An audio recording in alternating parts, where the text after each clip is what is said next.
Assalamualaikum warahmatullahi wabarakatuh. Selamat siang anak-anak Ustadz 12 IPS 2 ya. Hari ini jadwalnya adalah asinkron untuk 2 jam sebelum sholat duhur ya. Sebelumnya minggu kemarin juga asinkron.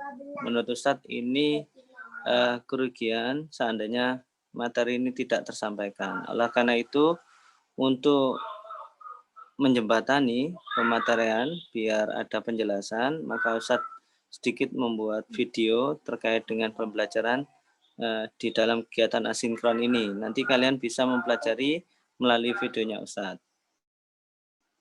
Materi kita yang belum Ustadz jelaskan adalah menentukan jarak titik ke bidang. Ya.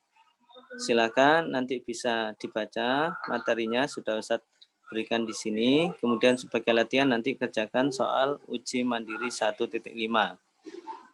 Oke, Ustadz ajarkan terlebih dahulu bagaimana menentukan jarak antara titik ke bidang, ya, materi kita yang ini, jarak titik ke bidang. Konsepnya sama dengan jarak titik ke titik, titik ke garis. Artinya kita proyeksikan terlebih dahulu titik P ini ke bidang alfa. Ya, ini bidang alfa di sini. Kita proyeksikan ke bidangnya.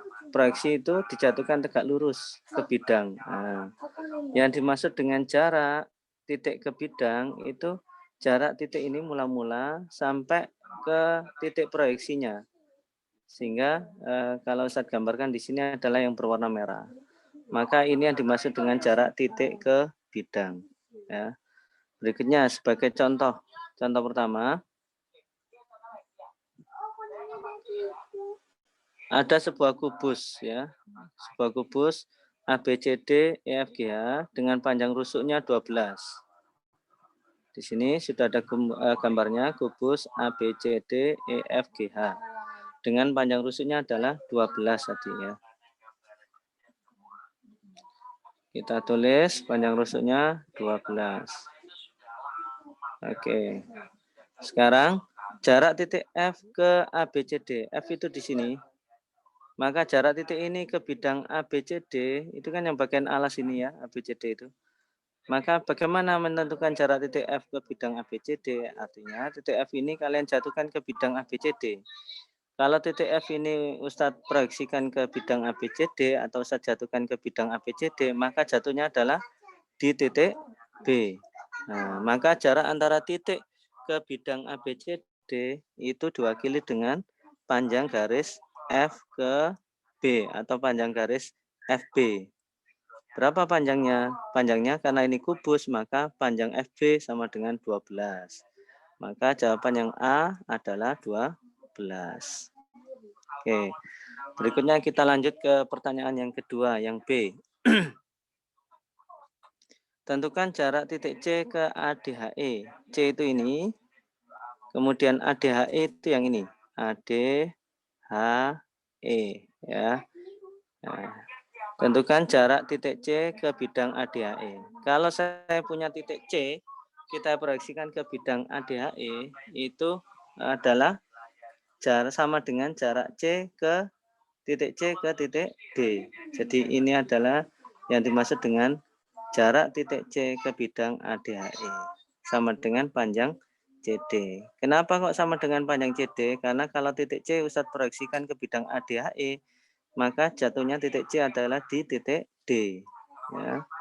Berapa panjangnya CD? Sama dengan, karena ini kubus, sama dengan 12 cm. Sehingga ini juga yang B jawabannya adalah 12 cm. Ya. Oke. Selanjutnya kita lanjut ke pertanyaan yang C. Tentukan jarak titik E ke bidang ACGE. E itu di sini. ACGE itu adalah di sini. Ustadz kasih warna berbeda, warna biru. Ya. ACGE itu adalah yang ini. Mohon maaf, ini. Ya, ACGE ini. Oke. Ya. Jarak titik E itu ada di sini ke ACGE. Ini jaraknya berapa? Kalau titik C ini Ustadz proyeksikan ke ACGE, maka jatuhnya titik E ya di titik E itu sendiri. Karena titik E itu berimpitan pada bidang ACGE. Ya, terletak pada bidang. Karena titik E itu terletak pada bidang ACGE, maka dia tidak memiliki jarak. Ya, istilahnya kalau bahasanya itu adalah nempel. Ketika nempel itu titik E ini nempel pada bidang ACGE, maka jaraknya adalah 0. Ya, oke. Berikutnya, pertanyaan yang D. Jarak titik G ke ADHF. Jarak titik G ke BDHF. BDHF itu ini, ya. Saya kasih warna biru. BDHF. Oke. Jarak titik G itu di sini, ya.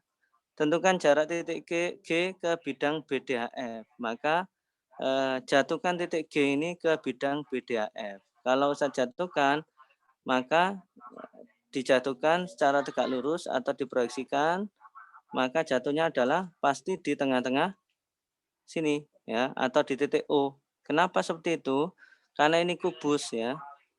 Jadi kalau ini saya jatuhkan ke BDHF, maka titik G ini jatuhnya adalah ke O. Dan ini pasti tegak lurus, ya. Sini tegak lurus terhadap bidang BDHF. Maka jaraknya adalah sama dengan menghitung jarak G ke O. Sama dengan jarak G ke O atau GO. Perhatikan, masih ingat kalian jarak G ke O itu merupakan setengah dari jarak GE. Nah, sebagaimana yang sudah Ustadz ajarkan sebelumnya, kalau jarak diagonal bidang, ya, itu adalah A akar 2. Kalau ini 12, maka karena GE itu diagonal bidang, maka panjang GE adalah 12 akar 2. Sedangkan yang ditanyakan adalah GO, bukan GE. GO itu adalah setengah dari GE, maka kita peroleh GO panjangnya adalah 6 akar 2. Ya. Satu ulangi kembali, karena GE itu 12 akar 2, maka GO adalah 6 akar 2. Oke anak-anak, semoga penjelasan ini untuk contoh nomor 1 terkait dengan materi kita, jarak antara titik ke bidang, semoga dapat dipahami. Jadi kuncinya menghitung jarak titik ke bidang, kita proyeksikan titik itu terhadap bidang. Maka jaraknya itu adalah jarak titik mula-mula ke titik hasil proyeksinya. Sebagaimana yang sudah Ustaz jelaskan pada contoh yang pertama. Oke, berikutnya nanti silakan dilihat pada YouTube Ustadz yang lain untuk contoh yang kedua. Terima kasih. Assalamualaikum warahmatullahi wabarakatuh.